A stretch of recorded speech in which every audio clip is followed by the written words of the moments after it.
Hi all, இன்றைக்கி நம்ம class 17 பார்க்கலாம். அண்ட் கிளாஸ்க்கு பார்க்க முன்னாடி welcome you all to சாண்டிஸ் art and craft.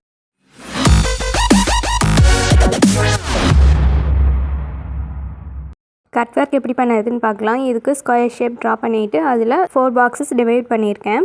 அவுட்லைனில் double thread சரி யூஸ் பண்ணி செயின் ஸ்டிச்சஸ் கொடுத்துட்ருக்கோம். ஸோ ஒரு இடத்துலேருந்து ஸ்டார்ட் பண்ணி திரும்ப அதே இடத்துல கொண்டு வந்து எண்ட் நாட் போட்டு கம்ப்ளீட் பண்ணிக்கலாம். சென்டரில் இருக்க லைன்ஸ்க்கு செயின் ஸ்டிச்சஸ் கொடுத்துக்கலாம். இதுக்கு கனெக்டிவிட்டி யூஸ் பண்ணுங்கள். அப்போ தான் நம்ம கட் ஒர்க் பண்ணும்போது கேப்ஸ் இல்லாமல் வரும். எல்லா செயின் ஸ்டிச்சஸுமே மீடியம் சைஸில் போட்டுக்கோங்க. ரொம்ப பெருசாக போட்டிங்கன்னா கட் ஒர்க் பண்ணும்போது த்ரெட் கட் ஆகிடும்.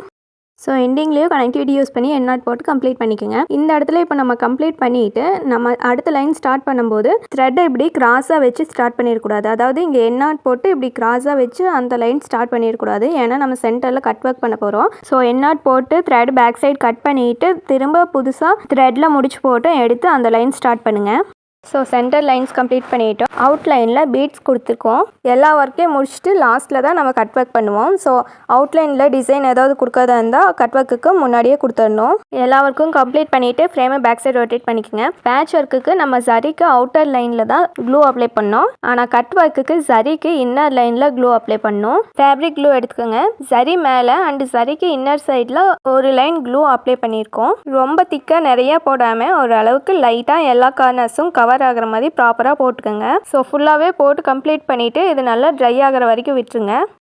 இப்போ நல்லா ட்ரை ஆகிடுச்சு. ஃப்ரேமை ஃப்ரண்ட் சைட் திருப்பிக்கோங்க. கட் ஒர்க் பண்ணுறதுக்காக ஊதுபத்தி எடுத்துக்கோங்க. அண்டு வேஸ்ட் கிளாத் ஒன்று கையிலேயே வச்சுக்கோங்க. நம்ம போட்டிருக்க சரிக்கு கொஞ்சம் தள்ளி இது மாதிரி ஊதுபத்தி வச்சிங்கன்னா அந்த இடத்துல ஹோல்ஸ் ஆகும். அண்டு கீழே நீங்கள் கிளாத்தை கையிலேயே வச்சுக்கோங்க. ரொம்ப கிளாத்தில் நெருப்பு பட்டுடுச்சு அப்படின்னா அந்த கிளாத்தை வச்சு நீங்கள் அதை அணைச்சி விட்டுருங்க. இப்படி பண்ணும்போது ஊதுபத்தியை நீங்கள் லைட்டாக ஊதி விடுங்க. அப்போ தான் அந்த நெருப்பு நல்லாவே வரும். இந்த ஒர்க் பண்ணையில் ஃபேன் ஆஃப் பண்ணிடுங்க. ஃபேன் ஓடிட்டு இருந்தது அப்படின்னா நெருப்பு வரும். ஸோ கிளாத் வந்துட்டு டேமேஜ் ஆயிரும். எங்கேயுமே சரி த்ரெட் கட் ஆகிடாமல் பார்த்துக்குங்க. கார்னர்ஸ் எல்லாம் ஷார்ப்பாக நீங்கள் கட் பண்ணிகிட்டே வரணும். சரியை ஒட்டின மாதிரியே கட் பண்ணிட்டு வாங்க. பார்த்து கேர்ஃபுல்லாக பண்ணுங்கள். நெருப்பு அதிகமாக வந்துச்சுன்னா கிளாத்தை வச்சு அப்போவே அணைச்சிருங்க. இல்லாட்டி சரி த்ரெட் கட் ஆகிரும். அண்டு நீங்கள் ஃப்ரேமில் மாட்டியிருக்க மற்ற கிளாத்தில் எங்கேயுமே டேமேஜ் ஆகிடாமல் நெருப்பு பற்றாமல் பார்த்துக்குங்க. ஸோ இதே மாதிரி கொஞ்சம் கொஞ்சமாக கட் ஒர்க் பண்ணிகிட்டே வாங்க. சரி த்ரெட்டை ஒட்டின மாதிரியே நீங்கள் கட் பண்ணிட்டு வரணும். இது குட்டி பாக்ஸாக இருக்கங்காட்டி நான் டேரெக்டாக ஊதுபத்தி வச்சு கட் பண்ணிகிட்ருக்கேன். நீங்கள் பெரிய டயக்ராம் போட்டிருக்கீங்க, கேப் பெருசாக இருக்குது அப்படிங்கையில் நீங்கள் சென்டரில் இருக்க கிளாத்தை மட்டும் கொஞ்சம் லைட்டாக கட் பண்ணி விட்டுட்டு பேலன்ஸ் இருக்க கிளாத் எல்லாமே ஊதுபத்தி வச்சு நீங்கள் கட் பண்ணி எடுத்துக்கலாம். எங்கேயுமே பிசுறு இல்லாத மாதிரி பார்த்துக்கோங்க. இப்போ பாருங்கள் ஃபுல்லாகவே கம்ப்ளீட் பண்ணிட்டோம். எங்கேயுமே பிசுறு இல்லாமல் ஷார்ப்பான எட்ஜஸோட கட் பண்ணியிருக்கோம். சரி த்ரெட்டை ஒட்டின மாதிரியே இருக்குது. இதே மாதிரி எல்லா பாக்ஸஸையும் கம்ப்ளீட் பண்ணிக்கலாம். இப்போ பாருங்கள் எல்லாமே கட் பண்ணிட்டோம். நீங்கள் இப்படி ஹோல்ஸ் போடுறீங்களா, இது பேர் தான் கட் ஒர்க்கு. நீங்கள் இதை வந்துட்டு பிசுறு இல்லாமல் நீட்டாக எப்படி கம்ப்ளீட் பண்ணுறீங்களோ அதை பொறுத்து தான் உங்களோட அவுட்லுக் இருக்கும். ஸோ இந்த ஒர்க் பண்ணையில் சரி த்ரெட் கட் ஆகிடுச்சு அப்படின்னா என்ன பண்ணுறதுன்னு பார்க்கலாம். அதுக்காக சரி த்ரெட் நான் இப்போ கட் பண்ணி விட்டுறேன். இது மாதிரி நெருப்பு பட்டுடுச்சு அப்படின்னா அப்போவே அணைச்சிருங்க. தென் இந்த கட்டான சரி த்ரெட்டை ஃபுல்லாகவே நம்ம கட் பண்ணி விட்டுடலாம்.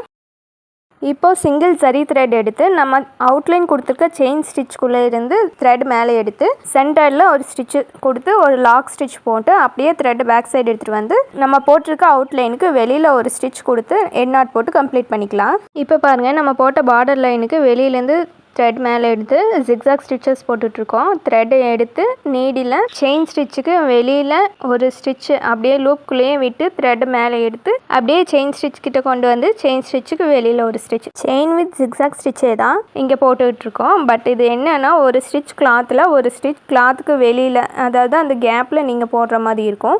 அண்ட் இந்த கார்னர்ஸ் எல்லாம் பாருங்கள் கரெக்டாக டர்ன் பண்ணி கொண்டு வாங்க.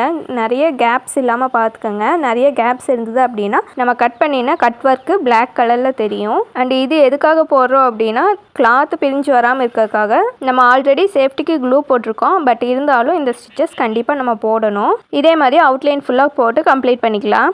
பார்டர் கம்ப்ளீட் பண்ணிவிட்டு ஒரு லைனும் போட்டிருக்கோம். இதில் பாருங்கள் லாஸ்ட்டு ஸ்டிச் நம்ம போட்டுட்டு எண்ட் நாட் போடுறதுக்கு நம்ம ஆல்ரெடி போட்டிருந்த பார்டருக்கு வெளியில் ஒரு ஸ்டிச் போட்டு அதுக்கு பக்கத்துலேயே லூப் எடுத்து எண்ட் நாட் போட்டு கம்ப்ளீட் பண்ணுறோம். அடுத்த லைனும் நீங்கள் இதே மாதிரி தான் எண்ட் நாட் போட்டு கம்ப்ளீட் பண்ணணும். இப்போ நம்ம இங்கே எண்ட் நாட் போட்டிருக்கோம். ஸோ த்ரெட் அடுத்த லைனுக்கு எடுத்துகிட்டு போகையில் இப்படியே கிராஸாக எடுத்துகிட்டு போயிடக்கூடாது. இப்படி பண்ணையில் நம்மளுக்கு த்ரெட் கட் ஒர்க்கில் தெரியும். ஸோ அதனால இந்த இடத்துல த்ரெட்டை பேக் சைட் கட் பண்ணி விட்டுட்டு தனியாக முடிச்சு போட்டு எடுத்து புதுசாக இன்னொரு லைன் ஸ்டார்ட் பண்ணுங்கள். இந்த லைன் ஸ்டார்ட் பண்ணக்கு நம்ம போட்ட பார்டர்லேருந்து த்ரெட் மேலே எடுத்துகிட்டு இந்த கேப்பில் ஒரு ஸ்டிச் கொடுக்குறோம். தென் கேப்புக்கு கீழே ஒரு ஸ்டிச், மேலே ஒரு ஸ்டிச். இதை இப்படியே கண்டினியூ பண்ணிக்கோங்க. நம்ம போட்ட செயின் வித் ஜிக்ஸாக் தான், பட் நம்ம அதில் கிளாத்தில் போட்டிருப்போம். இது நம்ம அந்த செயின் ஸ்டிச்சை ஒட்டின மாதிரியே ஸ்டிச்சஸ் கொடுக்குறோம். வெறும் கேப்பில் மட்டும்தான் கொடுக்குறோம். செயின் ஸ்டிச் மேலே நம்ம கொடுக்கக்கூடாது. செயின் ஸ்டிச்சுக்கு வெளியில் தான் நம்ம கொடுக்குறோம், கேப்பில் தான் நம்ம கொடுக்குறோம். ஸோ இப்படி கொடுக்கும்போது நீங்கள் த்ரெட்டை இப்படி லூஸாக கொடுத்துட்டீங்க அப்படின்னா ஸ்டிச்சஸ் லூஸாக தெரியும். த்ரெட்டை கீழே இப்படி நல்லா டைட் பண்ணிவிட்டு அதுக்கப்புறம் ஸ்டிச்சஸ் கொடுங்க. நீடியில் ஒட்டின மாதிரியே இருக்கணும் த்ரெட்டு, அப்போ தான் அந்த த்ரெட்டு டைட்டாக இருக்கும். ஓகேங்களா? இதே மாதிரி ஸ்டிச்சஸ் போட்டு ஃபுல்லாக கம்ப்ளீட் பண்ணிக்கலாம். இப்போ பாருங்கள், இங்கே சென்டர் வரும்போது லாஸ்ட்டில் ஒரு ஸ்டிச் கொடுத்து அப்படியே த்ரெட்டை கிராஸ் பண்ணி அப்படியே ஸ்டிச்சஸ் போட கண்டினியூ பண்ணியிருக்கோம். இதுக்கு சென்டரில் எங்கேயுமே எண்ணாட் போடக்கூடாது. நீங்கள் போட்டுட்ருக்க ஜிக்ஸாக் ஸ்டிச்சோட த்ரெட் கட் ஆகிடுச்சு அப்படின்னா ஒன்றும் பண்ண முடியாது. நீங்கள் ஃபுல்லாக பிரிச்சுட்டு தான் திரும்ப ஃபஸ்ட்லேருந்து வரணும். ஸோ பார்த்து த்ரெட் கட் ஆகாமல் போட்டுக்குங்க. இப்போ பாருங்கள், நம்ம போட்ட செயின் ஸ்டிச்சே தெரியாத அளவுக்கு ஜிக்ஸாக் ஸ்டிச் நம்ம போட்டிருக்கோம். நல்லா நெருக்கமாக இதே மாதிரி நீங்களும் போட்டுக்குங்க. இந்த ஹோல்ஸை நீங்கள் அப்படியே விட்டாலும் விடலாம். அப்படி இல்லாட்டி இதுக்கு பேக் சைடு நம்ம கிளாத் அட்டாச் பண்ணிக்கலாம். எல்லாமே உங்கள் டிசைன் பொறுத்து தான். இந்த பாக்ஸில் விட கொஞ்சம் பெரிய சைஸில் கிளாத் கட் பண்ணி எடுத்திருக்கேன். இப்போ இந்த பாக்ஸோட அவுட்டர் லைனில் க்ளூ அப்ளை பண்ணிக்கலாம். அந்த சரி த்ரெட் மேலே அண்ட் சரி த்ரெட்டுக்கு அவுட்டர் லைனில் நல்லா பெரிய பார்டராக அப்ளை பண்ணிக்கோங்க. தென் நம்ம வச்சிருந்த கிளாத்தை இது மாதிரி லைட்டாக இழுத்த மாதிரி அந்த க்ளூ மேலே வச்சு ஃபிக்ஸ் பண்ணிக்கோங்க. கிளாத்தில் எங்கேயுமே சுருக்கம் இல்லாத மாதிரி லைட்டாக ப்ரெஸ் பண்ணி இழுத்து விட்டுக்குங்க.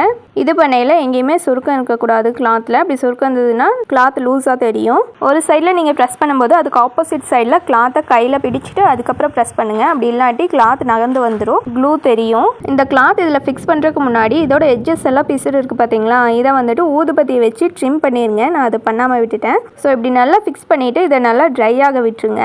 ஸோ இப்போ நல்லா ட்ரை ஆகிடுச்சு பாருங்கள். கிளாத் எல்லா சைடுமே ஃபிக்ஸ் ஆகிருக்க மாதிரி பார்த்துக்கோங்க. இப்போ ஃப்ரண்ட் சைட் டர்ன் பண்ணிவிட்டு சரி த்ரெட் வச்சு அவுட்லைன் நம்ம கொடுத்துக்கலாம். இந்த அவுட்லைன் நம்ம கிளாத் ஃபிக்ஸ் பண்ணுறங்காட்டி இப்போ கொடுத்துட்ருக்கோம்.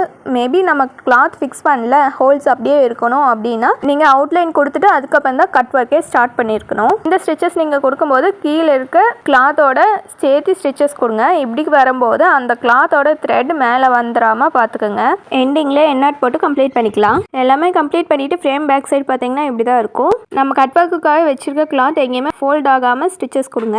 அவ்வளோதாங்க, இன்றைக்கான கிளாஸ் கம்ப்ளீட் ஆகிடுச்சு. ஸோ கட் ஒர்க்கில் 2 டைப்ஸ் இருக்குது. கிளாத் அட்டாச் பண்ணது ஒன்று, கிளாத் அட்டாச் பண்ணாமையும் விடலாம். எல்லாமே உங்கள் டிசைன் பொறுத்தது தான். ஸோ எனக்கு இன்றைக்கி ஹோம்ஒர்க் என்ன அப்படின்னு பார்த்துட்டிங்கன்னா, கிளாத் அட்டாச் பண்ணினா ஒரு டிசைன் அண்ட் கிளாத் அட்டாச் பண்ணாமல் ஒரு டிசைன், டோட்டலாக 2 டிசைன்ஸ் எனக்கு நீங்கள் சென்ட் பண்ணுங்கள். நான் போட்ட இதே டிசைனை ப்ராக்டிஸ் பண்ணாமல் நீங்கள் வேறு ஏதாவது டிசைன் டிஃப்ரெண்ட்டாக க்ரியேட்டிவாக ட்ரை பண்ணி எனக்கு சென்ட் பண்ணுங்கள். இந்த இமேஜில் பாருங்கள், பீட்ஸ் ஆன்லைன் கொடுத்துட்டு சரி அவுட்லைன் டபுள் சைடுமே கொடுத்துருக்காங்க. தென் சென்டரில் பேர்ட்ஸ் டிசைன் வச்சுட்டு ஃபைனலாக கட் ஒர்க் பண்ணியிருக்காங்க.